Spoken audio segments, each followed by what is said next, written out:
Yehiamelech. Aqui estão, para quem está assistindo agora gravado, bom dia, boa tarde, boa noite, enfim. A gente está continuando a aula sobre Shoftim, sobre o livro dos juízes, que vieram a comandar o povo de Israel após a morte de Yoshua ben Nun. Importante frisar que Yoshua ben Nun foi responsável por adentrar as terras de Israel e por dividir a parte territorial por cada shevet, ou seja, por cada tribo. Enfim, na última aula, nós falamos sobre o primeiro shofet, juiz, que foi Otniel. Só vou pedir para o pessoal que está entrando agora que coloque no mudo, por gentileza. Depois, se precisar fazer alguma pergunta, pode abrir o áudio aí sem problema nenhum, tá? Então, a gente falou também sobre as batalhas adicionais. Por quê? Porque os judeus cometeram um grave erro e Hashem tinha pedido antes que não deixasse nenhum povo ou nenhum dos povos permanecerem em Eretz Canaã e logo a seguir Eretz Israel. E como eles estavam cansados de guerras e tal, tem uma meia dúzia de gato pingado ali, vamos deixar que aconteça. Não aconteçam mais guerras, todo mundo vai descansar, vai conseguir viver em paz e a gente vai ver o que aconteceu depois em relação a isso. E realmente, as guerras começaram a terem que ser travadas e Eudá, a tribo de Eudá, e a gente já falou isso na última aula, foi como ela tinha o estandarte de liderança, ela foi escolhida para comandar a primeira grande batalha contra ainda os povos que estavam nas terras de Canaã. E lógico, eles chamaram a tribo de Shimon, e a gente, na última aula, deu toda uma explicação. A próxima tribo a entrar em guerra contra os Cananim, que ainda viviam nas suas terras, foi a tribo ou as tribos de Yosef. Por que as tribos? Porque a gente sabe que Yosef foi recompensado por Akadosh Baruch Hu com os seus dois filhos, a tribo de Efraim e a tribo de Menashe, ou Menashe Efraim.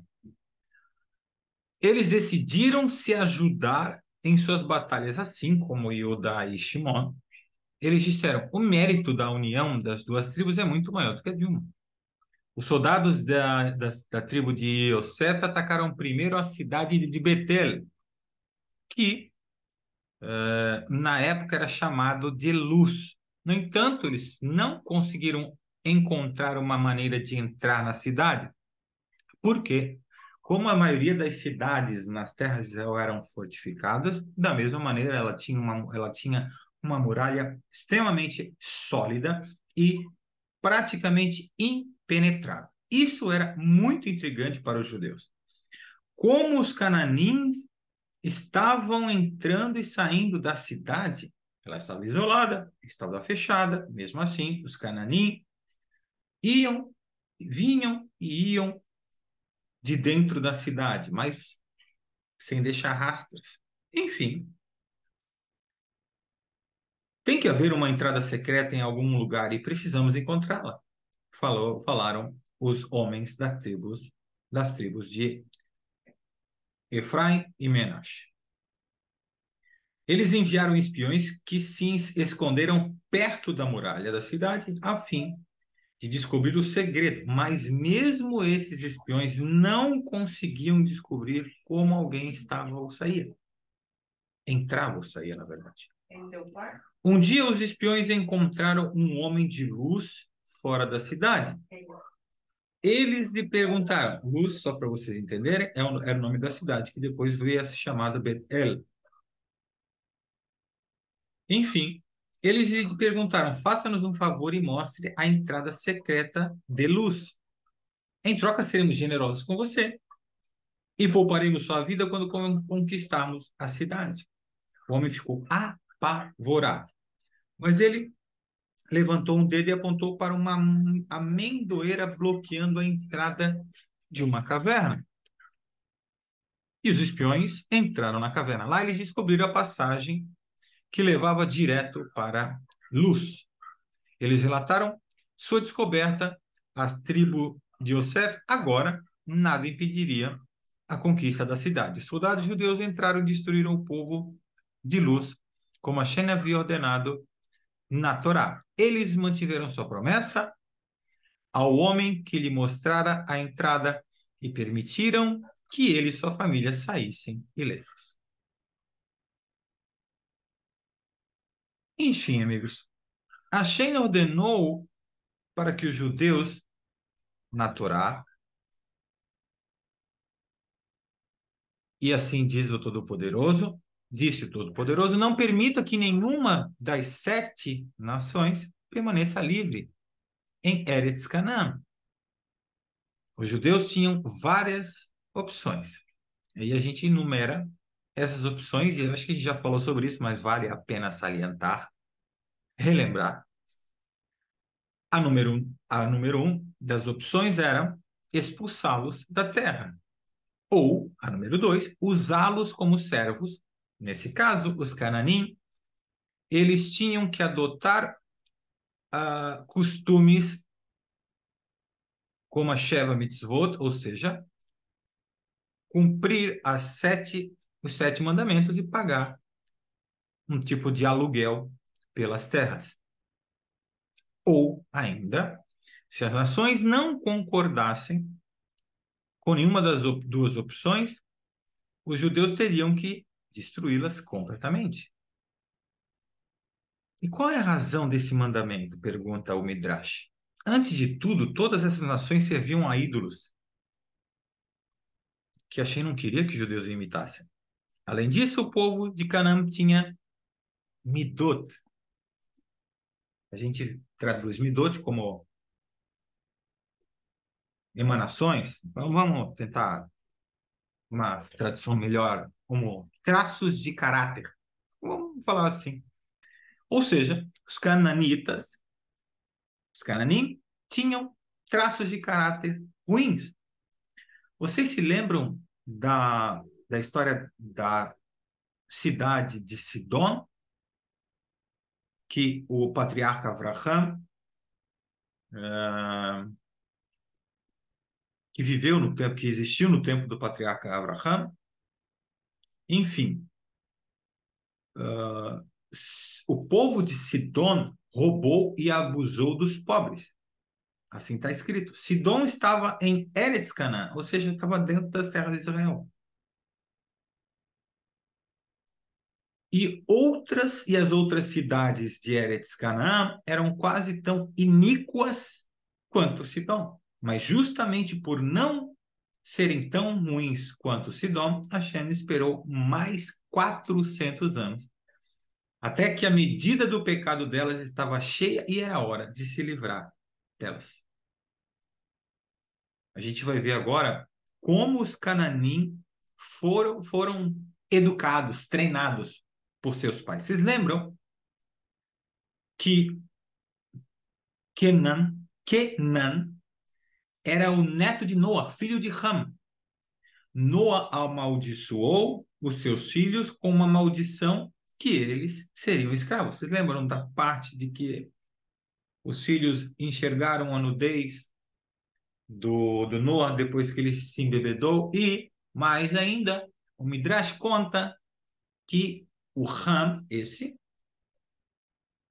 infertilizou, ou seja, como é que eu vou falar isso sem ser tão... Enfim, ele meio que tirou as partes do pai, as que fizeram com que Noa ficasse estéril. Enfim, antes de morrer, Kenan reuniu os filhos ao seu redor e disse-lhes: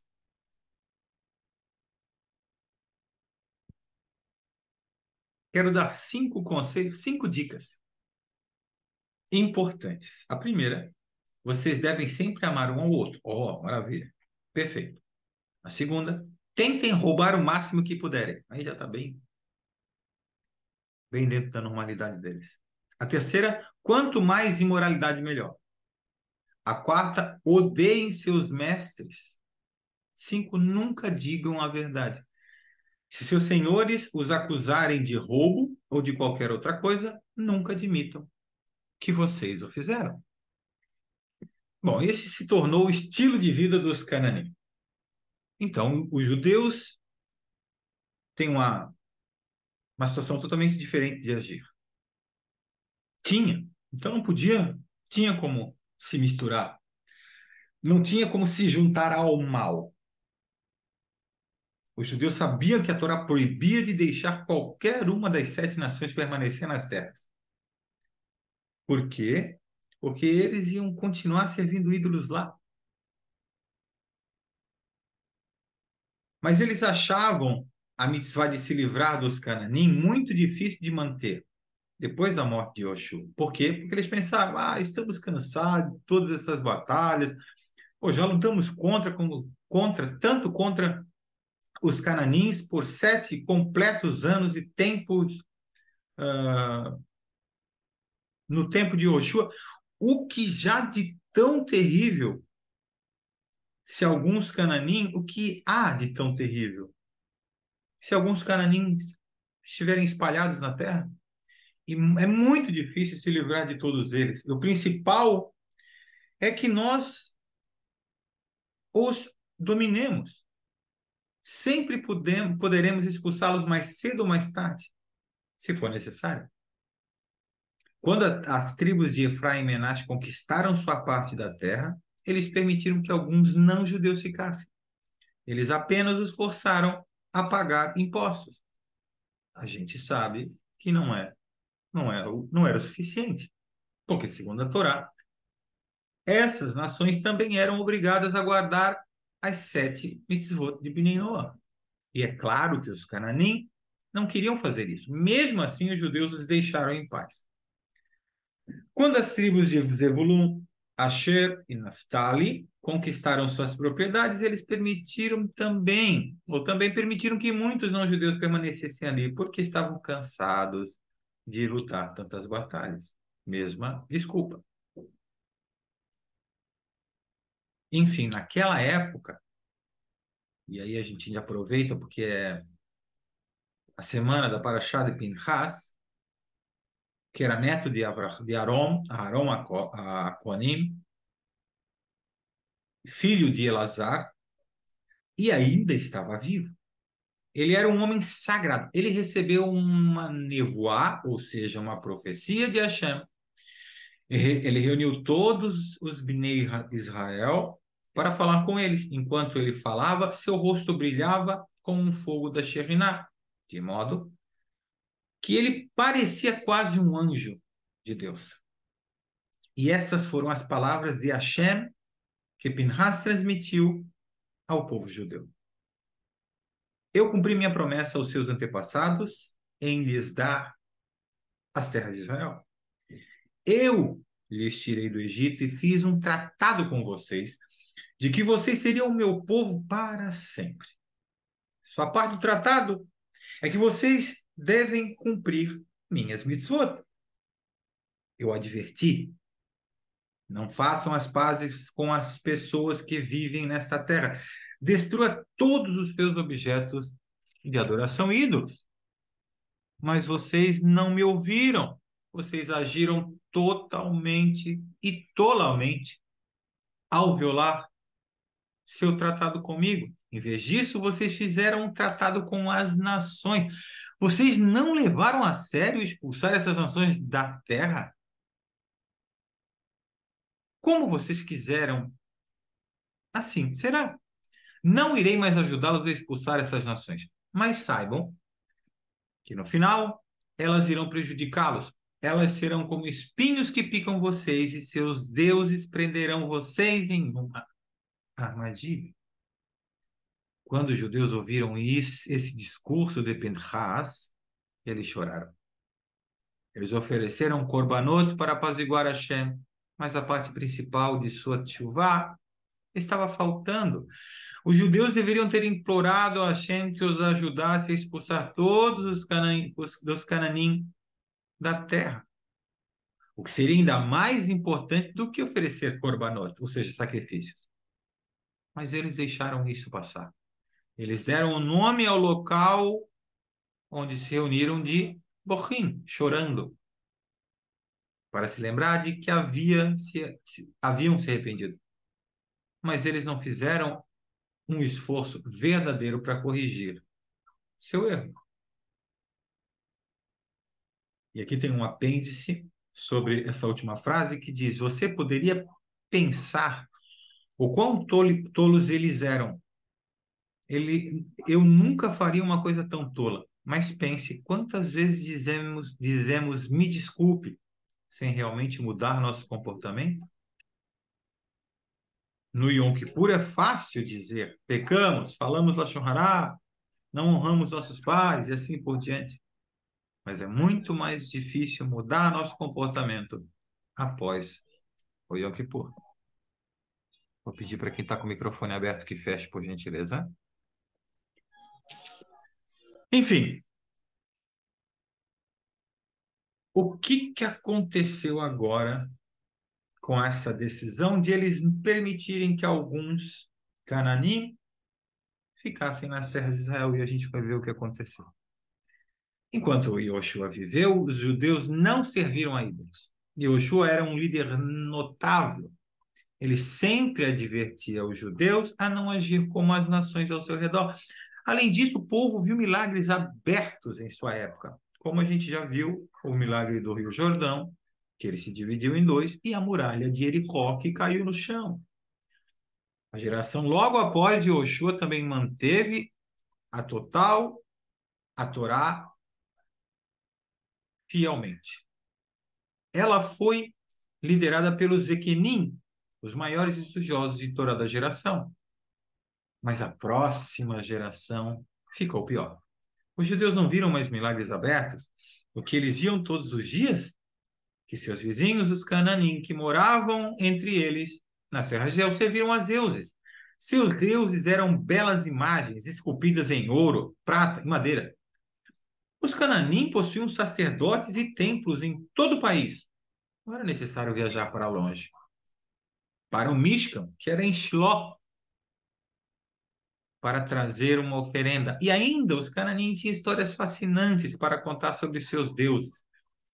Um era encarregado do sol, o outro era encarregado da lua e um terceiro da chuva.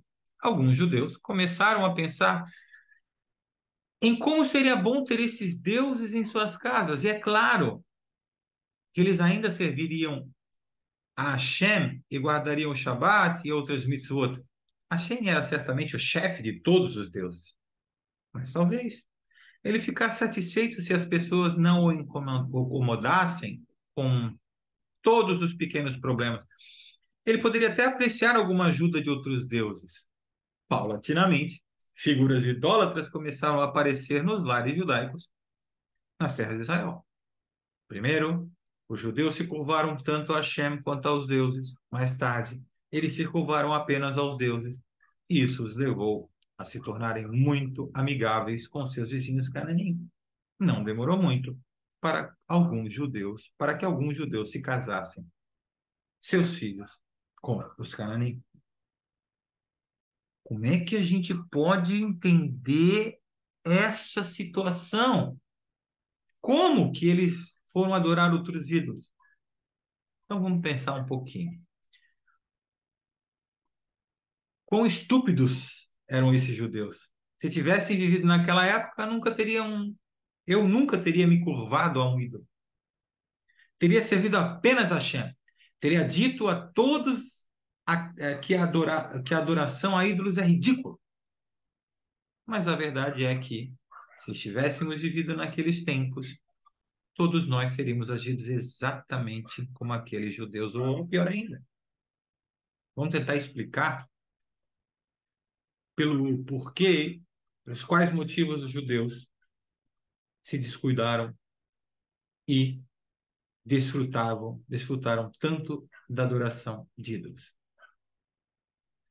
Primeiro, é difícil ser diferente de todos os outros. Pô, você está no meio da galera, você vai fazer o que a galera faz. A Torá nos ensina que Hashem é o nosso Pai, mesmo que não possamos vê-lo, ele está em toda parte, se importa conosco e cuida de nós. Ele nos ama e devemos amá-lo. Uma criança acha isso difícil de aceitar, pois é diferente com seu pai humano. A criança vê exemplos diários de amor de seu pai por ela, seu cuidado de seu pai por ela se necessário, e seu amor e seu castigo quando se faz necessário. Mas é difícil para uma criança imaginar o mesmo de Hashem. Ela se acostuma uma ideia apenas porque seus pais, irmãos e irmãs, e mais tarde seus professores a treinam para acreditar. Na época dos juízes, as nações do mundo eram como crianças. Elas não queriam servir a um Deus invisível. Elas queriam amar os deuses que podiam ver e sentir. Os judeus acharam difícil ser diferente do resto do mundo. Mas ninguém gosta de ser diferente. Isso é muito normal. Por exemplo, se todos da sua turma forem convidados para uma festa, mas você não, você se sentirá magoado. Se todos da sua classe foram para uma festa, mas você não, você se sentirá magoado. Se todos se comportarem mal, você sentirá vontade de participar, mesmo sabendo que está errado, porque não deseja se destacar da multidão. É preciso muita coragem para ousar agir de maneira diferente de todos os outros. Moshe e Yoshua foram líderes fortes. Eles não estavam preocupados com a opinião de ninguém quando se tratava de manter os judeus longe da adoração de ídolos. Mas quando eles se foram, os judeus se tornaram mais fracos em sua lealdade a Hashem. Eles queriam ser como os cananim na terra, bem como os seus vizinhos ao redor das terras de Israel e no resto do mundo. Então, eles imitaram sua adoração a ídolos. Enfim, o Yetzer Hará daquela geração estava pulsando, porque foi uma geração que se acostumou tanto a ver milagres e de repente cessou todos os milagres. Eles viam a presença divina e de repente a presença divina estava apenas se revelando de forma visível só lá em Shiló, no Mishkan, não com tanta força, mas ainda assim. Quando Hashem criou Adão, ele colocou em seu coração uma vontade perversa de servir aos deuses. Todas as pessoas que viviam na época de Moshe e Yoshua e os Shofetim adoravam servir a ídolos. Eles gostavam da mesma maneira que desfrutamos, por exemplo, hoje de uma guloseima. Por isso que, é, por isso então, por que isso? Então, nos parece estranho, porque quando o segundo Beit HaMikdash, o segundo templo, foi construído, Hashem viu que os judeus não conseguiriam superar a ídolos. Achei importante, removeu essa Yetzer Hara de seus corações. A partir desse momento, as pessoas não gostavam mais de servir a ídolos. Quando lemos sobre o Bnei Israel servindo a ídolos no tempo dos Shoftim, dos juízes, devemos sempre ter em mente o prazer que eles sentiam nisso. Quem eram os juízes? Quem foram os juízes? Ainda não havia chegado o momento de os reis judeus governarem as terras de Israel. Em vez disso, Hashem deu aos judeus Shoftim para liderá-los. E qual era a função deles? A palavra Shofet significa juiz. Um Shofet tinha duas tarefas principais: a garantir que os judeus seguissem as leis da Torá e vivessem em paz. Ele era o juiz principal dos judeus. Planejar batalhas quando necessários e liderar o exército judeu na guerra. E qual é a diferença de um shofet e um rei? Não era ordenado a um shofet que cumprisse as mitzvot especiais de um rei judeu. Por exemplo, ter um Sefer Torah com ele todo o tempo, ou o tempo todo, e não ter muitas esposas. Um shofet não era honrado na mesma medida que um rei judeu. Por exemplo, Os judeus não tinham que se curvar a ele. No entanto, Israel foi obrigado a ouvir tudo o que ele ordenava. Um chofete era nomeado pelo Beit Din, ou seja, pelo Tribunal de Justiça. Já um rei era nomeado pelo Beit Din e um Navi, ou seja, um profeta, a menos que ele fosse filho de um rei anterior. Depois que o chofete morria, seu filho não se tornava automaticamente um próximo chofete. No caso de um rei, seu filho herdava a coroa, caso ele fosse um justo. Na próxima aula, nós vamos falar como a história se repetiu no tempo dos Shoftim.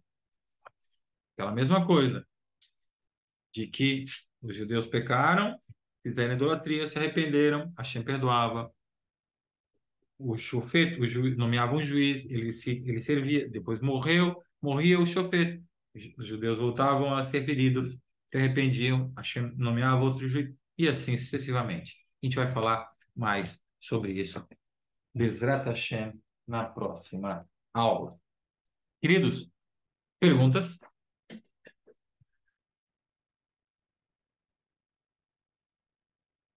Alguma pergunta? Alguma colocação? Alguma dúvida? Ô, Gabriel, Fala, Zé.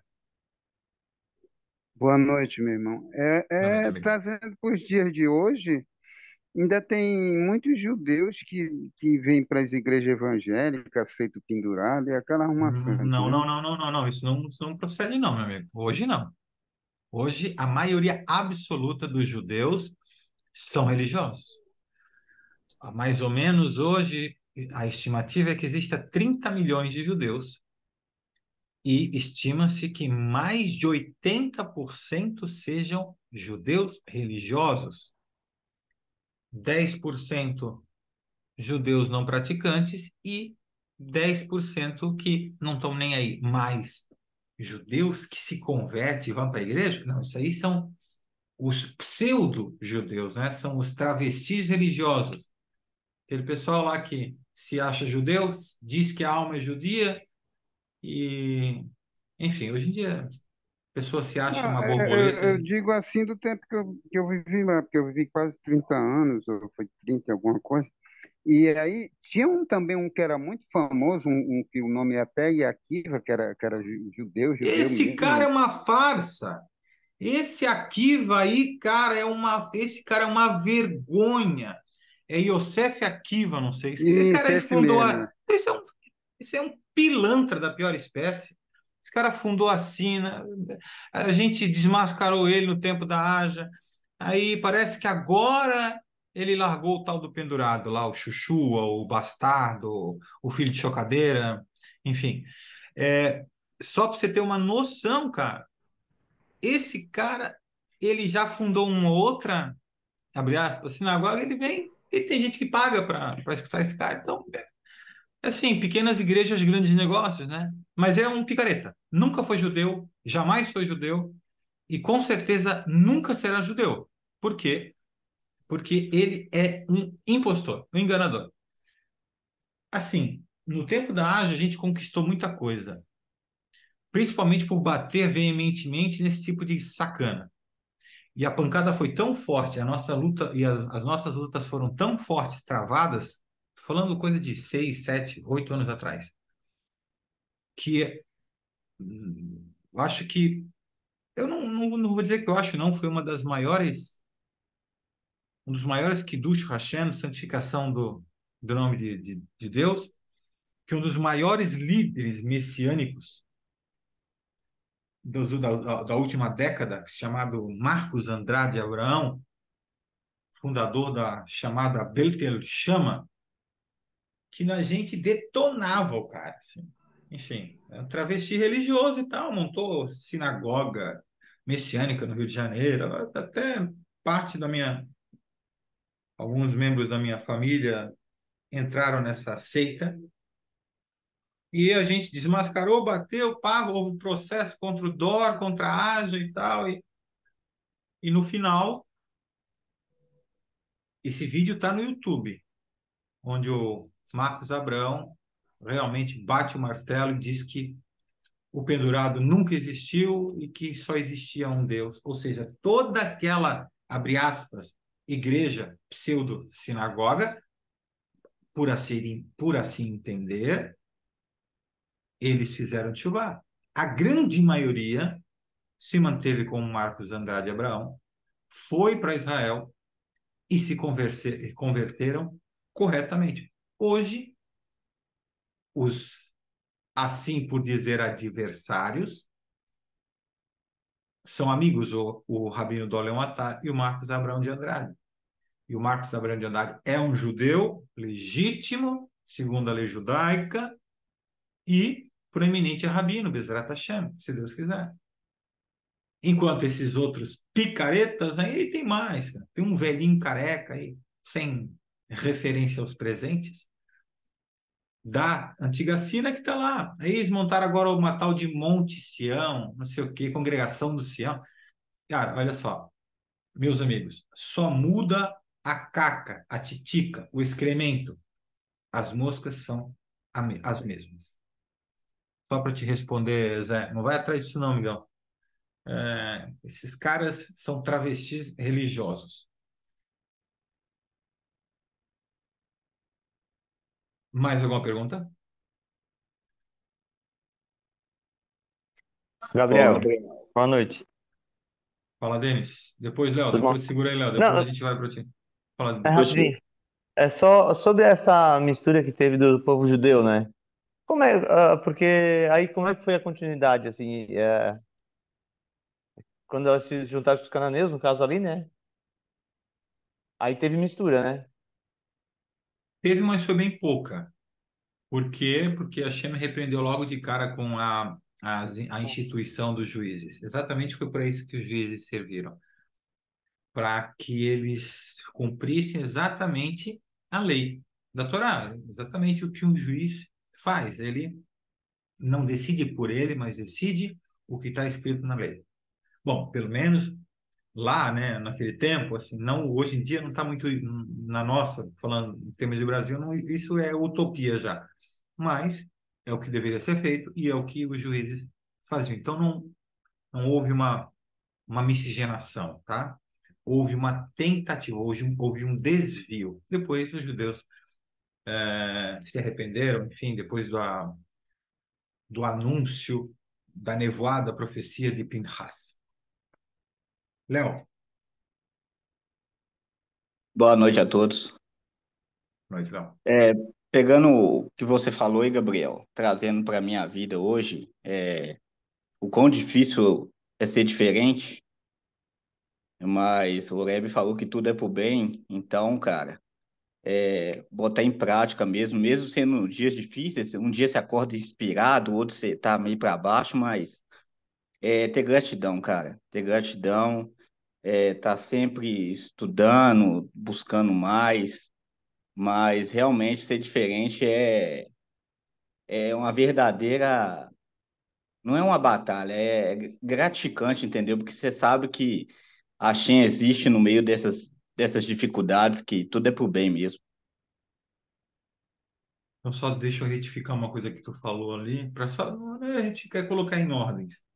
Na verdade, essas coisas existem dentro de Hashem. Então, Exato. é, eu sempre costumo falar, cara, que mar calmo não faz bom marinheiro. Mar calmo não faz bom marinheiro. Então, se Hashem te dá algumas coisas, coloca algumas coisas na sua vida, é porque você mereceu aquilo por escolhas passadas e você tem que agradecer por estar tendo a oportunidade de enxergá-las hoje. E eu sempre costumo dizer, pior é aquelas pessoas que continuam no erro, continuam cegas, achando que estão acertando e se enterrando cada vez mais.